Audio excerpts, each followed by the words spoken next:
Hello everyone and welcome to another casual review. Today I'm talking about Mario Kart World. Hey, I don't know if you know this, but a sequel to the Nintendo Switch has been released. I don't know when this happened. I must be pretty far behind, but the Nintendo Switch 2 has come out and I have finally acquired one thanks to my wife gifting me one for my birthday. And she gave me the Mario Kart World and Switch 2 bundle. So I got a digital copy of this game. So it's Mario Kart, and I think that all of us, especially if you're listening to this video, have played some version of Mario Kart at one time or another. I think Mario Kart 8 was like the most sold video game for the Nintendo Switch, and so it was a really big deal. People love Mario Kart, and I think that's the first thing that I want to talk about with this casual review is just how accessible Mario Kart is. Like, I'm the type of person that usually plays solo,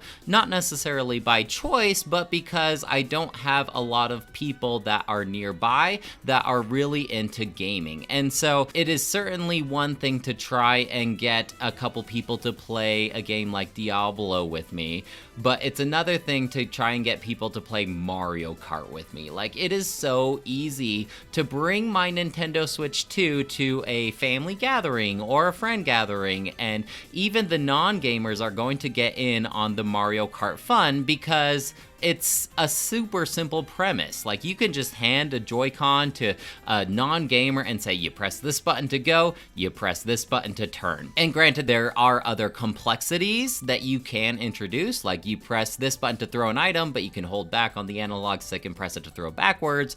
You can press this button to jump or hold it to do your little grind, and then you get a little boost. But to a lot of the non-gamers, like, that kind of stuff doesn't matter as much. It's mostly just press this button and use your analog stick to go in the direction you want to go, and both gamers and non-gamers alike are going to have a wonderful time playing Mario Kart. And I think that's why Mario Kart does so well, is its accessibility. Everybody knows what Mario Kart is, everybody knows how to play. Not to mention the couch split screen where you can just play with up to 4 characters, and the Nintendo Switch 2 can also work with Switch 1 controllers, and so most households are going to have Switch controllers lying around. Like, it's easy to gather up 4 controllers, even if you're just doing that thing where you have half a Joy-Con. Like, you can still play well enough with half a Joy-Con that you can get by just fine. And so I just think that Mario Kart World just shines through really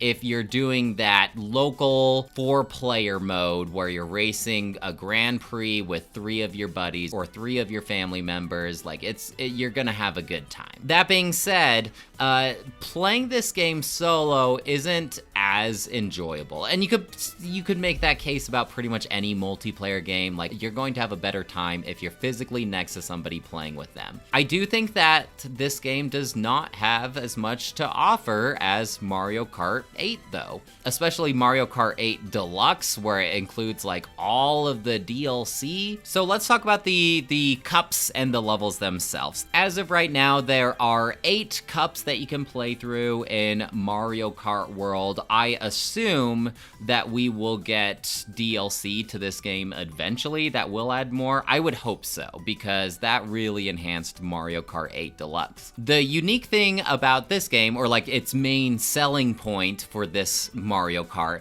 is that you basically drive after you finish a course, you're driving from that course to the next course. And so really it's just like, hey, we're extending the beginning of the next course that you're playing through. It is kind of a cool effect where you're like, if you're going from like an icy place to a castle, you can see the transition of like leaving the icy place and going to the castle. The problem with these midway tracks that you are racing through is there's not like a ton of super interesting mechanics that you'll be interacting with compared to actually driving through the actual course itself. That's not to say that it's just like completely bare. Like, you still will be driving past cars or animals or dinosaurs, but comparing these like halfway points to the actual track. There's a lot more going on in the actual track, to the point where I kind of wish that I could just skip to the actual track itself. I think it would be kind of cool though if they did like an ultimate cup where you would like drive between all of the courses all at the same time. And there is kind of a way you can do that with the free roam setting. Basically, if you're playing by yourself,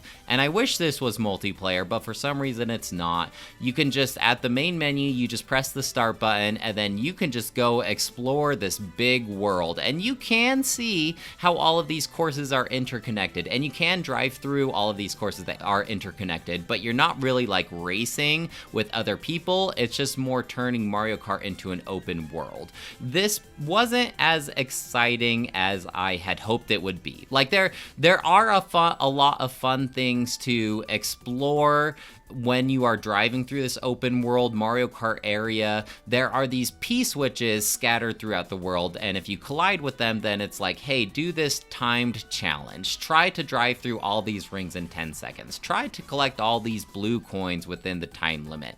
But I just feel like there wasn't enough incentive for me to like really go and do all of these P-switches. You can unlock stickers, and stickers are kind of like the achievement of this game, and then you can put stickers on your cart, which is like, all right, whatever, you know. There are also coins that you can collect, and coins will eventually unlock new carts. There are Peach medallions and question mark panels that you can collect and interact with, but like at the end of the day, you're mostly just collecting stickers. And I don't think that interacting with this world that they've designed is fun enough to warrant just going for stickers. I mean, that's entirely my opinion, but it is kind of one of those things where after I've raced a couple cups, or I've played around with the battle mode or whatever, and I'm not quite ready to end my Mario Kart session, then I'm like, okay, I'll mess around in free roam mode and maybe unlock a couple P-switches or something like that. But that's like not the main draw of playing through Mario Kart World. Like, it's not like, okay, I'm so excited to get home from work and play through free roam mode on Mario Kart World. I just mostly want to play through the cups, especially with other people. Now let's talk about the cast of characters that you will be interacting with, because there is a huge cast of characters, a ton of babies and traditional Mario enemies. Fan favorite is the cow, of course, from Moo Moo Meadows, but like if you want to play as a penguin or Spiky or Monty Mole or a dolphin, like all of these enemies that you encounter in various Mario Kart games, like it's super fun to play as these characters on Mario Kart. In addition to this wide cast of characters that you can play as, they also have a ton of outfits. Now, like your Marios, your Luigi's, Peach, like they're going to get a ton of different outfits that you can unlock, but the regular like Mario enemies like Monty Mole, Goomba, Piranha Plant, like these characters usually only have maybe one or two outfits that you can unlock, but still, like that lends itself to a ton of options. I'm not crazy about the way that you unlock these new characters or you unlock these new costumes, however, but I do like that they are in the game. So to unlock new characters, essentially there is an item that you can get cast on you. There's Kamek, and if somebody behind you casts the item Kamek, then Kamek can turn you into a random enemy, and then you will see different obstacles in front of you depending on the enemy that you got turned into. So if you got turned into like a Goomba, you're going to see a bunch of big Goombas wandering around the track that you have to avoid. And that's pretty much the only way you can unlock that character. So I've really wanted to unlock the dolphin character, but the Kamek item doesn't get used that frequently, and when it does, I don't get turned into the dolphin as Kamek. And I know there are ways to like kind of cheat the Kamek thing, where if you go to beach levels, then you're more likely to get turned into a dolphin. And so maybe you just go into the game with 2 playable characters, one in front, one in the back, and then you just randomly keep trying to get that Kamek item. But I kind of wish that I was able to unlock these characters organically. Like, let me just unlock the characters Super Smash style, where if I play the game long enough, then I will unlock the character, or I'll have to race the character to unlock it. This tying the whole character unlock to this Kamek item that doesn't even appear that frequently, it just doesn't seem to happen as much as I'd like it to. Now, unlocking costumes for characters also has a certain level of RNG, where there are like these food to-go bags that you can interact with as you are racing, and they basically work like a mushroom, where they give you a little boost. And so if your character eats a certain type of item, then you will unlock a potential costume for that character. And so it's actually kind of funny, because whenever I'm racing, even if I'm first place, even if going for this food bag could send me back to 10th place or whatever, it would mess up my mojo, I always go for this food bag because I want to unlock as many costumes as possible. And it's actually to the point where I kind of get upset at other people who are playing, because I'm like, go for the food bag, I need to unlock more costumes for Yoshi. And just like the unlocking character thing, I know there are ways that I can kind of force these costume unlocks. If I just play in free roam mode, I could just go around, look for a spot where this food bag respawns, and then I can just keep colliding with this food bag until I get the food that I want. But again, like, I want this stuff to happen organically. I don't want to feel like I'm grinding in a Mario Kart game. It just kind of feels like I'm forcing it, you know? Maybe that's just a me problem. I do like the wide variety of vehicles that you can unlock. Even the vehicles themselves have a ton of personality and a wide variety of stats that you can play around with. I do like that the vehicles themselves can grind on rails, and it seems like there's a big emphasis on grinding, or going up along the wall and grinding up against the wall. It's like the most parkour a Mario Kart game has ever had. And the courses themselves have a ton of branching pathways that you can interact with if you grind on the rail the right way. Almost to the point where I don't necessarily know what the fastest pathway is in each course. It almost seems like no matter which pathway that I choose, I'm going to get to the destination at the same time. And granted, there are shortcuts use a mushroom over the grassy area to get a boost that way. But for these normal branching paths, it's no matter which pathway you go, you're gonna get there at the same time as everybody else. I don't like driving on water. I think I'm just so used to Mario Kart 8 where I sink down under the water.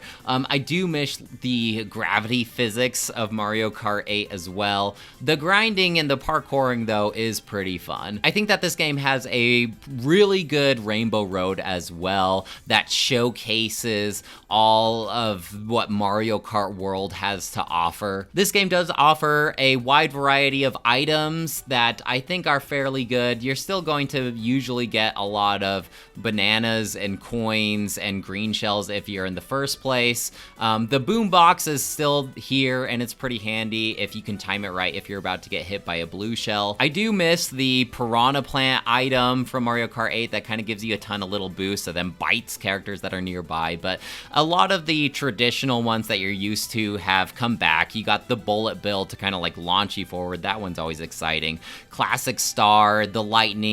I love when I'm playing multiplayer with other people and we all get hit by lightning, and it's just this collective groan in the room. I can't think of any better bonding experience than us all groaning by getting hit by a lightning. Again, I do like the Kamek as well. I don't think that the Kamek item is too disruptive though, but it is kind of fun getting turned into a different character, and it's always exciting if it is a character that I don't have unlocked yet, but it really doesn't happen that often. I still miss the unique unique items that certain characters could use from Mario Kart Double Dash. Like, I do miss that if you're playing a Bowser character, then you get this big spiky Bowser shell that you can launch. Or if you're playing as the Kongs, then you can launch this big banana behind you. And so I do miss like the tailored items still, but I kind of understand why they provide the item pool to everybody in this one. The visuals and the music are fantastical, of course, as usual. Very jazzy, road trippy vibes from the music. And you're just driving through these crazy, impressive settings as you're playing through the courses. It is kind of cool in free roam mode how you can like go through and actually like explore all these amazing settings that they have developed. I haven't played around with battle mode that much. It's not really a mode that I'm interested in, and a lot of the people that I do play with aren't that interested in it either. So I apologize, I don't have a lot to say about that mode. The online works really good as well, and it is a very humbling experience because usually if I'm playing local multiplayer, I'm usually going to be in second or first place, but when I'm playing online, I get absolutely wrecked, and so usually it's not uncommon for me to get like 10th place. And so take that what you will as far as how fair the matchmaking is. I think there's like 20 or 25 people in a race, so I guess if I am getting frequent 10th places, then I'm kind of like right in the middle of the matchmaking, right? At the end of the day, like it's a wonderful game. I have a lot of fun playing it multiplayer. I don't think it has as much content as Mario Kart 8 Deluxe, but then again, that's like 2-3 waves of DLC added to that game. So I'm hoping like eventually it will have as much content as Mario Kart 8 Deluxe. I guess we'll have to see. It is kind of one of those games that it's really exciting because it comes bundled in with your Switch 2, and it's like the showpiece for the Switch 2, and then you play it for maybe 10 to 20 hours, and then you kind of forget about it until you're in like a party setting. You know, it's not like the type of game that you're going to be pulling out all by yourself unless you're really into the multiplayer aspect or the free roam aspect. Overall, I'm going to give this the game a 4 out of 5. I think it's really impressive, but at the end of the day, it can start getting a little forgetful. Well, guys, that's it for me. Let me know if you have any questions or comments about Mario Kart World, and I'd love to hear what you have to say. Otherwise, I'll talk to you later. Bye!